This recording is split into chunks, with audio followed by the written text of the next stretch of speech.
Bismillahirrahmanirrahim. Assalamualaikum warahmatullahi wabarakatuh. Alhamdulillah, alhamdulillahirabbil alamin, wassalatu wassalamu ala asyrofil anbiya'i wal mursalin sayyidina Muhammad wa ala alihi wa sahbihi ajmain. Alhamdulillah, puja dan puji syukur kita panjatkan atas kehadirat Allah Azza wa Jalla yang telah memberikan kita nikmat iman, nikmat Islam, dan nikmat kesehatan kepada kita semua. Sholawat serta salam tak lupa pula kita curahkan kepada baginda agung Nabiullah Muhammad SAW, Nabi yang telah berhasil merintis umatnya dari lembah kegelapan menuju puncak terang benderang, atau dengan kata lain minaz zulumati ilan nur. Yang saya hormati Bapak Muhammad Saleh SPD MPD serta kawan-kawan yang saya banggakan dan muliakan. Perkenankan kami dari kelompok 4 akan menyajikan materi kami, yakni makalah linguistik di Indonesia. Namun alangkah baiknya jika kami memperkenalkan diri terlebih dahulu. Perkenalkan, saya Zaitun Aziz selaku moderator. Pemateri pertama Hamdia, pemateri kedua Cynthia Adelia Jafar, pemateri ketiga Mas Sri Apriani, pemateri keempat Adiatar, pemateri kelima Faisal Makkar, pemateri 6 Sulfia Arianti, pemateri ke-7 Nurul Mutmainah, pemateri ke-8 Ayu Wulandari, dan pemateri 9 Fatmawati N. Saya persilahkan kepada pemateri untuk menyajikan materi. Pengertian linguistik. Kata linguistik berasal dari kata Latin yaitu lingua yang berarti bahasa. Dalam bahasa-bahasa Roman yaitu bahasa-bahasa yang berasal dari bahasa Latin. Masih ada kata-kata serupa dengan lingua Latin itu, yaitu langue dalam bahasa Prancis dan lingua dalam bahasa Itali. Bahasa Inggris memungut kata Prancis yang kini menjadi language. Istilah linguistik dalam bahasa Inggris berkaitan dengan kata language itu. Seperti dalam bahasa Prancis, istilah linguistik berkaitan dengan langue. Dalam bahasa Indonesia, linguistik adalah nama bidang ilmu. Kata sifatnya adalah linguistis atau linguistik. Objek linguistik adalah bahasa. Akan tetapi, pengertian bahasa istilah bahasa itu belum tentu jelas. Pendefinisian bahasa yang dibahas sebagai berikut. Istilah bahasa sering dipakai dalam arti kiasan, seperti dalam ungkapan seperti bahasa tari, bahasa tubuh, dan lain sebagainya. Perlu diperhatikan bahwa arti kiasan seperti itu tidak termasuk arti istilah bahasa dalam ilmu linguistik. Istilah bahasa dalam arti harafiah, arti itu yang kita temukan dalam ungkapan seperti ilmu bahasa, bahasa Indonesia, bahasa Inggris, semestaan bahasa, dan lain sebagainya. Dalam pengertian demikian, kita sebaliknya membedakan langue, langue, dan parole. Perkembangan linguistik di Indonesia. Teori linguistik di Indonesia banyak dipengaruhi oleh linguistik Barat, Eropa, Amerika. Karena dari sanalah para linguis belajar banyak tentang linguistik. Secara umum, perkembangan linguistik di Indonesia dapat dibagi ke dalam beberapa periode berikut ini. Yang pertama sampai akhir 1940. Sampai akhir abad 19 yang disebut tata bahasa adalah kelas kata, sehingga buku-buku tata bahasa banyak mengulas tentang hal tersebut. Hal itu karena banyak mendapat pengaruh tata bahasa tradisional model Yunani dan Latin.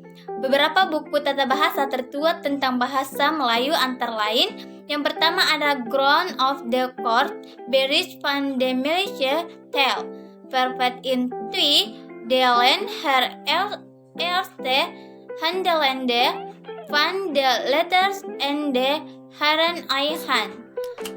Het endele van de delen ener Raden 1653, karya Johannes Roman. Buku ini digunakan sebagai sarana misionaris Kristen melalui penerjemahan Injil. Dan kedua ada Bustanul Kaltibin 1850 dan Kitab Pengetahuan Bahasa 1858 atau 1929. Karangan Raja Ali Haji, seorang sastrawan dan linguis asal Riau. Dan ketiga ada Kitab Jang menyatakan Jalan Bahasa Melaju 1910 karya Koyatin Sastra Soeganda. Dan keempat ada Malaysia Spraakkunst 1915 karya CHA van Ophusian. Buku ini mulai menggunakan pendekatan filologi. Dan yang terakhir, yang kelima ada Kitab ABC karangan Lim Kim Hock. Buku ini berisi tentang tata bahasa Melayu rendah yang pada saat itu merupakan lingua franca. Perkembangan linguistik di Indonesia yang kedua adalah tahun 40-an sampai 60-an. Pada periode ini, karya-karya kebahasaan dapat dibagi atas tata bahasa pedagogis atau digunakan untuk pengajaran bahasa Indonesia di sekolah, dan tata bahasa teoritis. Contoh karya-karya pedagogis adalah tata bahasa baru bahasa Indonesia, karya STA yang banyak berpengaruh pada pengajaran bahasa Indonesia. Yang kedua, tata bahasa Indonesia karya C.A. Mes. Yang ketiga, Jalan Bahasa Indonesia karya Sultan M. Sain. Penelitian bersifat ilmiah dan teoritis belum berkembang pesat pada periode ini. Namun, beberapa buku berusaha mengungkap sisi lain bahasa Indonesia secara ilmiah. Misalnya, yang pertama, Mencari Sendi Baru Tata Bahasa Indonesia karya Armin Pane. Karya ini menekankan aspek bunyi. Yang kedua, In Leading to the Study on the Indonesian Syntaxis, yang diterjemahkan menjadi pengantar sintaksis bahasa Indonesia. Buku karya Fokker ini mendapat pengaruh aliran Praha. Yang ketiga, Kaidah Bahasa Indonesia karya Slamet Muljana. Ini bersifat generatif. Indonesia tahun 60-an sampai 70-an. Pada periode ini menandai dimulainya kajian-kajian empiris tentang bahasa Indonesia maupun bahasa-bahasa lain. Contoh karya-karya yang muncul antara lain, yang pertama artikel tentang fonologi bahasa Jawa dan sistem fonem dan ejaan tahun 1960 oleh Samsuri. Yang kedua artikel tentang morfem produktif tahun 1960 oleh T.W. Kamil dan Sugeng Sukarso. Dan ketiga artikel tentang isi analisis tahun 1964 dan kata menyebut tahun 1965 dengan menggunakan model IA oleh Ramblan. Ciri-ciri penelitian pada saat itu adalah yang pertama dipengaruhi gerakan deskriptivisme, dan yang kedua menganut aliran neo-Bloomfieldian dan bersifat behavioristik. Dan yang ketiga, ketat dalam metodologi dan bahasa lisan menjadi objek utama. 4. Tahun 70-an sampai 80-an. Antara tahun tersebut, teori linguistik Indonesia ditandai penerapan teori aliran Leiden dan teori TG. Penelitian linguistik mulai berkembang dan banyak mendapat pengaruh dari aliran-aliran tersebut. Para sarjana yang mencoba menerapkan teori deskriptif Leiden antara lain Muhajir, Badudu, Hayat Rohaidi, dan Tarigan. Para sarjana yang mendapatkan beasiswa Ford Foundation juga mulai menerapkan teori TG, misalnya Samsuri, yang sebelumnya beraliran neo-Bloomfieldian, beralih ke TG. Salah satu karyanya Tata Bahasa Indonesia 1985. Ada juga sarjana yang melakukan penelitian bersifat fungsionalitis, misalnya Sudayarto dalam karyanya Predikat Objek dalam Bahasa Indonesia. Hal baru yang diperkenalkan dalam sistem Indonesia adalah mengenai wacana sebagai satuan terbesar dalam hierarki gramatikal. Konsep ini diperkenalkan Kreda Laksana 1970 dan 1978. Selanjutnya tahun 80-an sampai 90-an. Pada periode ini perkembangan linguistik merupakan sintesis atas teori-teori yang ada. Penelitian pragmatik mulai mendapat tempat yang cukup penting dalam penelitian linguistik di Indonesia. Selain itu, Kreda Laksana mengupayakan dibangunnya sebuah teori sintaksis yang merupakan sebuah sintesis dengan dipengaruhi oleh gerakan fungsionalisme. Selain hal itu, beberapa kegiatan ilmiah, seminar, lokakarya diselenggarakan guna mendorong perkembangan linguistik di Indonesia. Kemajuan yang dicapai sepanjang sejarah linguistik Indonesia dalam beberapa bidang kajiannya antara lain yang pertama bidang fonologi, masuknya konsep fonem tahun 70-an, masuknya wawasan tentang unsur suprasegmental oleh Amran Halim, intonasi 1969 dan Hans Lapoliwa 1981 dengan fonologi generatifnya. Usaha memahami lafal bahasa Indonesia oleh Joko Kencono 1983. 2. Bidang morfologi. A. Masuknya konsep morfom pada tahun 60-an. B. Pemakaian A. C. Penggunaan IP. 3. Bidang sintaksis. A. Pengenalan konsep hierarki gramatikal dalam linguistik Indonesia.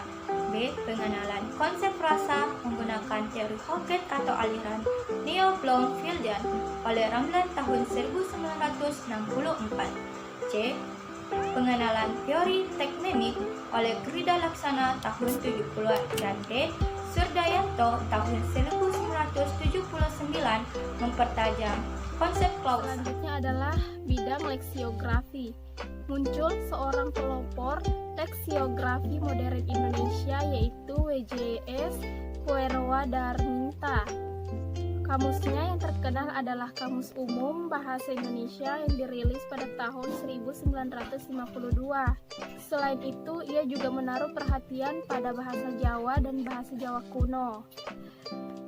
Perkembangan linguistik malahan semakin meriah pada tahun 2000 hingga sekarang ini, dengan munculnya beragam bidang dan pendekatan kajian linguistik yang dilakukan di berbagai universitas di Indonesia. Ada juga kecenderungan beberapa tahun terakhir penelitian linguistik berorientasi pada eksplorasi bidang pragmatik bahasa Indonesia. Hal itu bisa dilihat dari seringnya muncul tulisan-tulisan seperti jurnal, makalah, artikel, tesis, atau disertasi yang menggali secara khusus pragmatik bahasa Indonesia. Sekian dari saya, terima kasih. Kesimpulan, perkembangan linguistik di Indonesia memiliki sejarah yang cukup panjang. Periode perkembangan linguistik dimulai pada akhir 1940-an. Dalam sejarahnya, perkembangan linguistik di Indonesia tidak dapat terlepas dari pengaruh linguistik Barat. Hal ini disebabkan oleh kolonialisme hingga banyaknya linguistik Indonesia menuntut ilmu di Amerika maupun Eropa. Perkembangan linguistik tidak berhenti sampai tahun 1990-an. Buktinya, pada tahun 2000-an ini semakin banyak teori maupun penelitian yang lahir. Hal itu bisa dilihat dari semakin banyaknya tulisan-tulisan seperti jurnal, makalah, artikel, tesis, dan disertasi yang menggali tentang bahasa. Baik, itulah hasil diskusi dari kelompok kami. Kurang lebihnya mohon dimaafkan. Wabillahi taufiq wal hidayah. Wassalamualaikum warahmatullahi wabarakatuh.